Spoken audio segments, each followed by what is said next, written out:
ఆదినారాయణ రెడ్డి గారు సిక్సర్ కొడతానంటే ఏదో సుధీర్ రెడ్డి ఒకరు నోపాలు ఒకరు వైడ్ బాల్ అన్నాడు.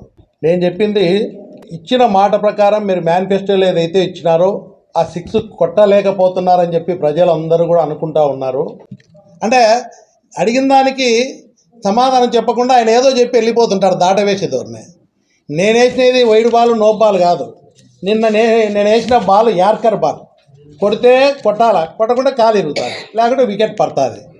నిన్న వికెట్ పడింది, ఎందుకు దిక్కు తెలక ఖాళీ తగిలినట్టుంది, ఎగురుతూ ఉన్నాడు. నేను అడ్డంగా నరికేస్తా, లేకపోతే ముఖం పగలగొడతా, కాలుతోదంతా. నేను ఈ భాష మాట్లాడాలంటే ఆదినారాయణ రెడ్డి గారు, నువ్వు ఎమ్మెల్యే కాబట్టి ఆదినారాయణ రెడ్డి గారు అంటున్నా. నీకంటే ఎక్కువ మాట్లాడగలను, సంస్కారం అడ్డం వస్తూ ఉంది. నువ్వు ఒకటే గుర్తుపెట్టుకో, ఏదో ప్రజలను భయపెట్టి నేను అడ్డంగా నరికేస్తాను, రాంసుబాడినే నరికేస్తా అన్నాడు. ఇంకా ప్రజలు, అమాయక ప్రజలు ఏమవుతారో భయపెట్టేదానికి ఇక్కడ భయపెట్టి ఆదినారాయణ రెడ్డి రాజ్యాంగం అమలు చేయాలని చూస్తూ ఉన్నాడు. దమ్మలమడ నియోజకవర్గంలో ప్రజలను భయభ్రాంతులకు గురి చేసి ఆయన ఎప్పుడు ఫ్యాక్షన్ మేము ఆలోచన చేయట్లేదు, ఫ్యాషన్ అంటాడు. పైకి చెప్పేదంతా ఫ్యాషను, లోపల బుద్ధి అంతా ఫ్యాక్షన్ బుద్ధి. అప్పుడప్పుడు బయటపడతా ఉంటుంది.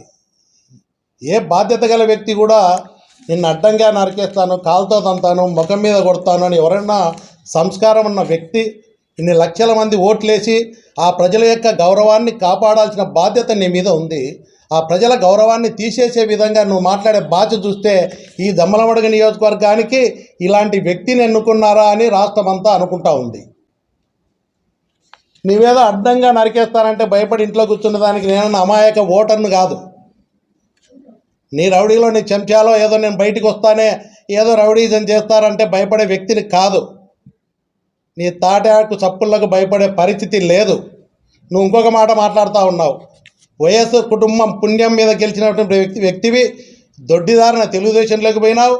జగన్మోహన్ రెడ్డి ముఖ్యమంత్రి అయితేనే ఎక్కడ పారిపోయినావో తెలుదు, రాష్ట్రం విడిచిపెట్టి పోయినావు. నువ్వు అధికారం ఉంటే పుల్లాగా బతుకుతూ ఉంటావు, అధికారం లేకపోతే ఒక పిల్లితో సమానం.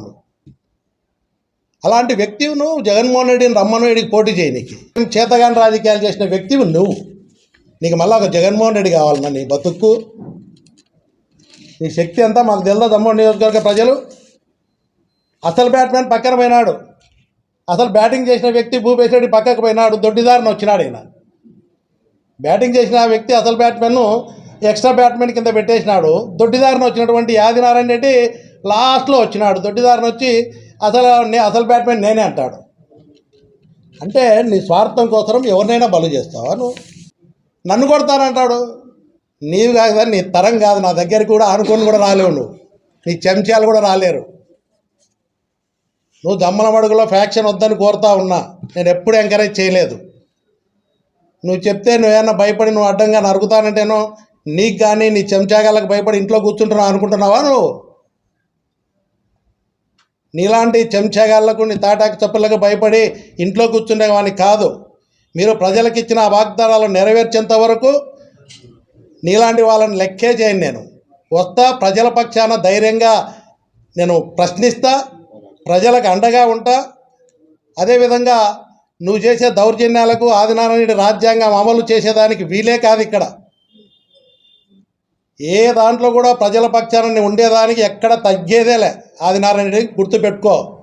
నువ్వేదో అది చేసినా ఇది చేసినా కాకెమ్మ కబుర్లు చెప్పి చేయాల్సిన పనులన్నీ తప్పుకుంటానంటే కుదరదు. ఈ 4 ఏళ్ళు 5 ఏళ్ళు ప్రశ్నిస్తూనే ఉంటాం. నీ చెంచాగాళ్లకు, నీ దౌర్జన్యాలకు భయపడే ప్రసక్తే లేదు. నువ్వు అనుకుంటున్నావేమో. నేను ఇష్టానుసారంగా మాట్లాడితే మాత్రం ఎక్కడ తగ్గేదే ఉండదు. ప్రజల పక్షాన గట్టిగా ఉంటా.